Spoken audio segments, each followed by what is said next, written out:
Good evening. We will go today over a section which is shorter than the previous one. It just deals with only one formula and one concept that I actually mentioned last time when we went over the partial derivatives, namely the equation of a tangent plane to a surface given by a function of two variables. So take a moment, pause if you have to, but take a moment to sketch this picture here. It's kind of similar to the one we used when we introduced the concept of a partial derivative and its geometric interpretation. So this on the top here, just imagine that this surface is the graph of a function of two variables, f of x, y. And then we're looking at a specific point in the domain. Let's call that point AB, right? So the A is the x coordinate and B the y coordinate. And again, the point on the curve corresponds to the z value, which is f of AB. So each point on the surface is going to be of coordinates AB, f of AB, right? In particular, this point is going to be that one, AB, f of AB. So we already established that the tangents that you see there corresponding to the partial derivatives have the slope given by the partial derivative itself. If you see each of these tangents as tangents to a function of a single variable, if you keep one variable constant at a time, right? So the one parallel to the y-axis, this is when y varies and x is fixed at a. So this piece here, you can think of it as a z equals f of a y. And the other one kind of parallel to the x-axis is when x varies but y is kept constant at b. So that means f of xb. So what is the plan of attack to find the equation of the tangent plane? So the two tangent lines corresponding to these partial derivatives will form the equation, the tangent plane. The tangent plane at the point AB. Sometimes you'll see the problems mention the full point in space AB, f of AB, but technically you don't have to, because once you know the x and the y coordinate of that point, you can always find the z coordinate. But again, it's common practice sometimes to actually specify the full point in these problems. So what is the plan of attack to find the equation of this plane? Which again, remember, is important because it's used in linear approximations of functions of two variables. Well, if you remember the equation of a plane in general, we had this equation of a plane that goes through a point, let's say x naught, y naught, z naught, and with normal given by the vector ABC. Hopefully there's not a confusion of notation here. I want to use the same notation of the formula because this AB has nothing to do with the point AB, f of AB in the actual problem. This is just to remember the actual formula. In fact, let's actually use capital A, B, and C just to avoid any confusion. So if the normal is given by ABC and the plane goes to the point x naught, y naught, z naught, then the equation of that plane is A times x minus x naught plus B times y minus y naught, and then C, z minus z naught equals 0. All right, so we're going to use this formula. We do have the point already. So what constitutes x naught, y naught, z naught is going to be the point already in the on the surface. The question is, how do we produce the normal of the tangent plane? Now, the normal to any plane, remember, is a perpendicular to the plane. Any perpendicular will do. Now, what is a way to come up with a perpendicular line to a plane using the tools we learned already? One way is to come up with two vectors in the plane and then produce their cross product.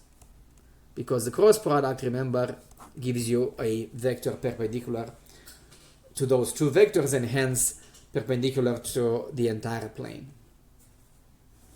Okay, so that's the plan of attack. Now, how do I come up with two vectors in the in that plane? So basically, I want a vector on each of these tangent lines that I mark them with the red color. By the way, in this lesson I could make it much shorter by simply stating the formula for the tangent plane, but occasionally I like to go through the process just because it reinforces some of these formulas we learned before.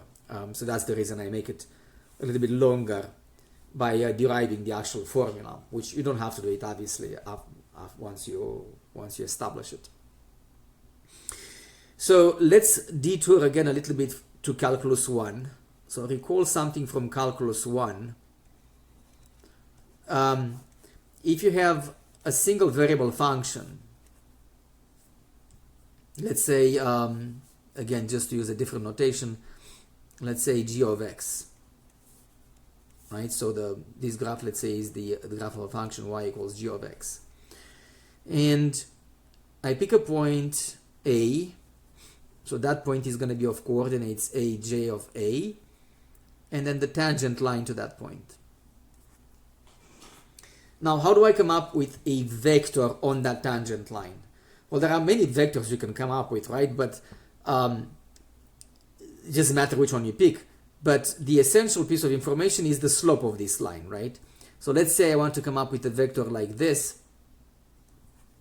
That points to this point here. All I have to do is to look at the slope,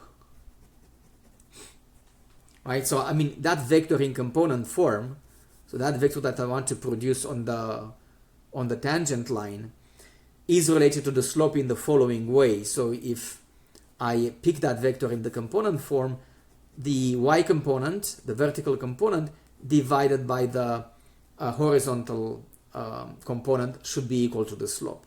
Again, so because the slope of that tangent line, again, this is from calculus 1, is actually the derivative at that point. Any vector whose components have the ratio given by this slope will be a vector on that tangent line.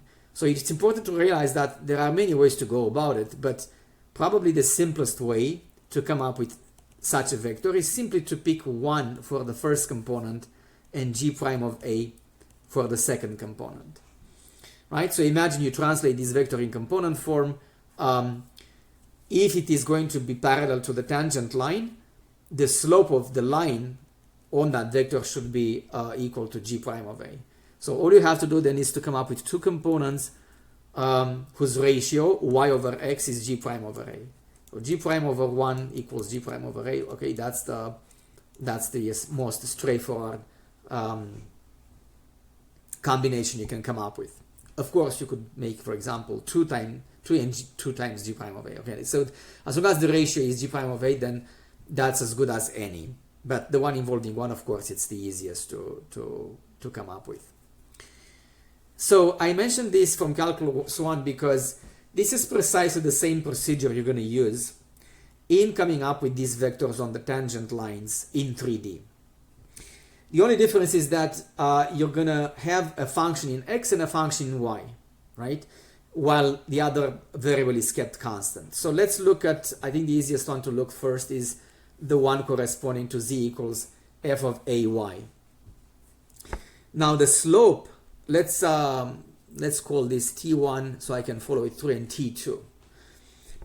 Tangent 1, tangent 2. So the slope of t1, remember, is going to be the partial derivative of the function with respect to y at the point AB, right? X is kept constant, y varies. So a vector, again, you can treat this as a single variable function. A vector with the slope given by this partial derivative with respect to the variables y and z is going to have the components 1 for 0 for x, okay, because there's no change in x, okay? It's this, any vector on the first tangent is going to have a 0 component, right, with respect to x, because x is kept constant. And then 1 for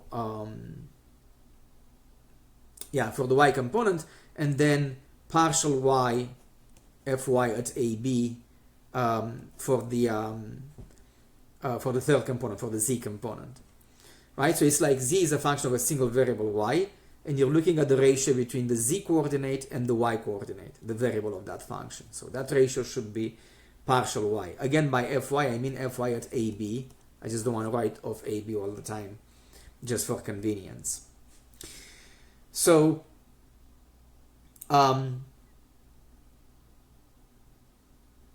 okay, so that's a vector on that tangent line, and another vector on the second tangent line, whose slope, remember, is given by the partial x at AB. The other tangent line, remember, is parallel to the x-axis, right, to the other plane, because y is kept constant. So y doesn't vary, which means in that case to produce the slope, so in this case the function is really a function of x and y, right? So z equals f of xb. The second component is 0, and then the ratio of the other two components should be partial x. So that's how do you produce that? That's going to be 1 for x, and then partial x for the third component, for the z component, so that the ratio is equal to fx, partial fx at AB. All right, so having the two vectors on the tangent lines, we don't even have to sketch them. That's not important for our purposes. Now we can produce the cross product of these two, and that's going to be my normal to the tangent plane. So let's do the cross product. We're going to have our symbolic determinant 0, 1, fy, 1, 0, fx. Again, these are evaluated at AB. So we're going to have 1 times fx minus 0. The middle guy is minus fy, so that's fy, partial y. And the third component is 0 minus 1. All right, so with that being said, now we can finally derive the equation of the tangent line. We're going to write it nicely on the second page. So we have the point. The actual point is again a, b, f of AB. In the equation of a plane in general, this is what you're going to plug in for x naught, y naught, z naught. And these are the components of the normal ABC. So the equation of the tangent plane will be fx at AB times x minus a plus fy at AB times y minus b plus negative 1 times z minus f of AB. Okay, I'm going to rewrite this on the second page so we can rearrange the terms and hopefully make it a little bit easier to, just to write it in a more compact form. So stay tuned for the second page.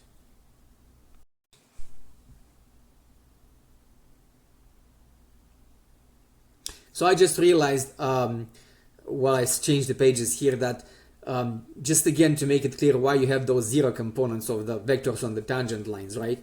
So the one, for example, corresponding to partial y, that is parallel to the zy plane, right? So again, that's by default once you keep x constant. So if you imagine you translate it in the component form, then that vector actually lives in the yz plane. So that's why its first component is 0. That's why this guy has the components 0, 1, fy. And this, by the same token, the other one that is parallel to the when y is fixed, that's actually in a plane parallel to the xz plane. So if you translate it here in the component form, obviously the the y component is going to be 0, and that's why it was 1, 0 fx, partial x. Because we use the vectors in component form in these computations. But going back to the equation of the tangent plane, it is customary to write it as z equals something. Also because, remember, one way to, an immediate use of this formula is to approximate the original function with a linear approximation. So here I can distribute minus 1 in the last term, the last parenthesis, so that's minus z plus f of ab, and then you can move z to the right hand side. And let's write it down now in green, so to emphasize that this is the formula that you write on your formula sheet. So the tangent plane through the point AB, f of AB, to the surface given by z equals f of xy is z equals f of AB plus partial x at AB times x minus a plus partial y at AB at y minus b. So remember to know where this comes from, especially later if you want to produce the normal to the plane, to the tangent plane. Remember it comes from these components in this order. So the normal to the tangent plane is actually partial x, partial y, and negative 1. Or the opposite, right? You could say minus fx minus fy plus 1. Doesn't matter. If we don't need anything else, I mean any perpendicular vector will do as a normal, right? It doesn't matter the orientation on one side or the other side of the plane. So notice it has linear terms in terms of x and y, so this equation itself can be constitutes the linear approximation of a function f of xy near the point AB. Remember, these linear approximations are usually good if you're close enough to the point AB. The farther you are, then the bigger the error of approximation is. So let's do an example or two. Let's say we need to find the equation of the tangent plane to the surface given by z equals 3y squared minus 2x squared plus x at the point given by 2 minus 1 minus 3. Again, I want to emphasize only 2 minus 1 is needed. Right? Typically you have that minus 3 for free, so to speak. But be prepared that in some problems, since they give you the surface as a function of two variables, x and y, they need only specify the x and y values of the point in question. Why? Because you could always compute the corresponding z value by plugging in the actual point 2 minus 1. So minus 1 for y, 2 for x. And indeed, if we do the computation here, that's 3 minus 8 plus 2 minus 3. Right? So minus 3 comes from this and doesn't have to be specified. But it's given there for convenience if you want. So how to find the equation of the tangent plane? Well, pretty straightforward, right? Let's find the partial derivatives first. dz dx. That's going to be minus 4x plus 1 at the point in question. So you do the partial derivative and then you plug in the actual point. You plug in x and y into the partial derivatives. In this case, there is no y to plug in for, so you just have to plug in 2 for x. Minus 4 times 2 plus 1. That's minus 7. And then partial y. That's going to be 6y. Again, when we plug in the actual point, there is only y to plug in, minus 1. So the partial derivative is minus 6. And now just use the formula on the top here and write everything down. Z equals f of AB, remember that's already given, minus 3.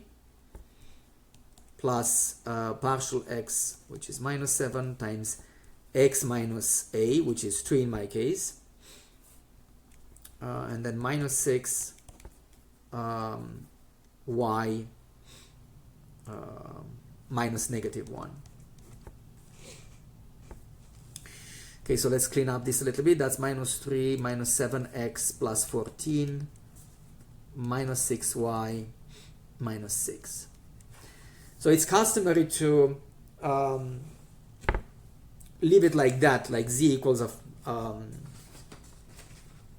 function of x and y. Or you can write everything on one side of the equality, doesn't matter. So z equals minus 7x minus 6y, and then the constants combine into 11 minus 6, which is 5. Minus 3 plus 14 minus 6, that's plus 5.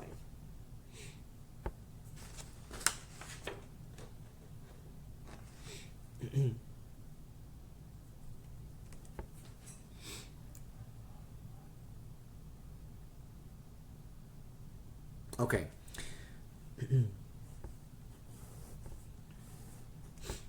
All right, let's do another example. Let's see if we can fit it in here, just to have a little bit of variation with these derivatives. And I think that's actually it for this section. A far more important, like a longer section is going to come up later with the chain rule and then the directional derivative. We'll get to that when the time comes, because there are other applications to discuss, and it's something you need to spend more time on. So let's do another example, and then we can call it a day. So let's say z equals natural log of x minus 2y, and let's again pick a point for which partials exist at the point 3, 1. So notice in this case I don't specify what the z coordinate is. Let's actually compute it. So at that point we have ln of 3 minus 2 times 1. That's ln of 1, and that's 0. So the actual point in question is 3, 1, 0, right? The point that is denoted by x naught, y naught, z naught in the formula for the equation of a plane in general. Or actually, let's actually tie it up with our formula, right? So this stands for AB, f of AB, right? In the equation of the tangent plane. So what are the partial derivatives? The calculus 1 chain rule. So 1 over we differentiate the natural log first, and then partial x of the numerator, which is 1. 1 over x minus 2y at the point in question, 3, 1. This is going to be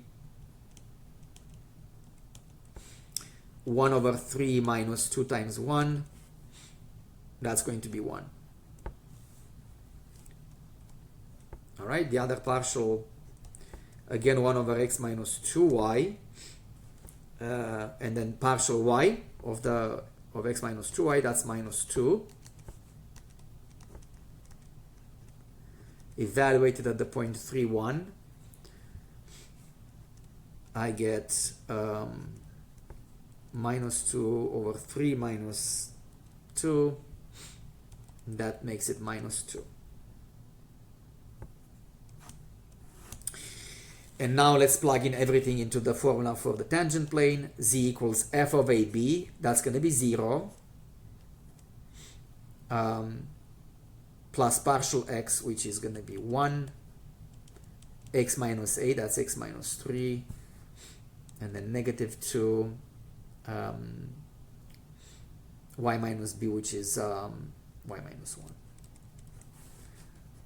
All right, so if we simplify this, that gives me x minus 2y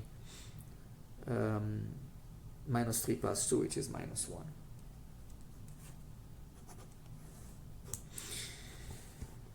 So as a side note, remember to connect it with other formulas. For example, if I want the normal vector of this plane, so I don't want to actually, let me see if I can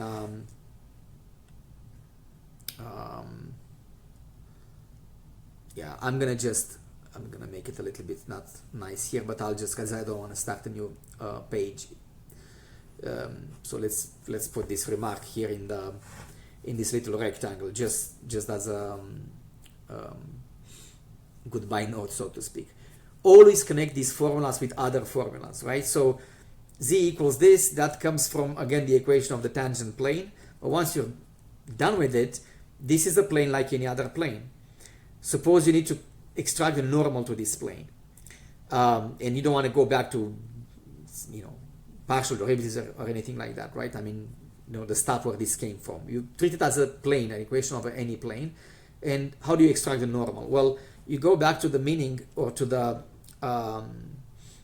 equation of the general equation of a plane, and then remember, if you collect all the x, y, z together on one side, the coefficients of a, x, y, and z will be the normal to that plane. So in this particular case, the equation of this plane could be written as x minus 2y minus z equals 1.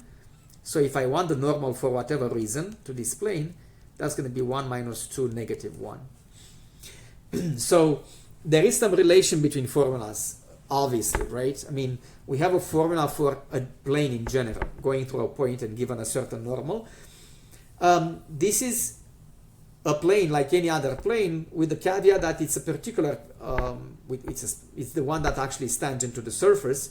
So its normal comes originally from partial derivatives. But once you come up with this plane, you can of course extract the normal, just because you remember that the normal basically is given by the coefficients of x, y, z. You just have to remember to write them on the same side of the equation, just because you need to match it with previous formulas. Like, that's how you write the general formula of a plane.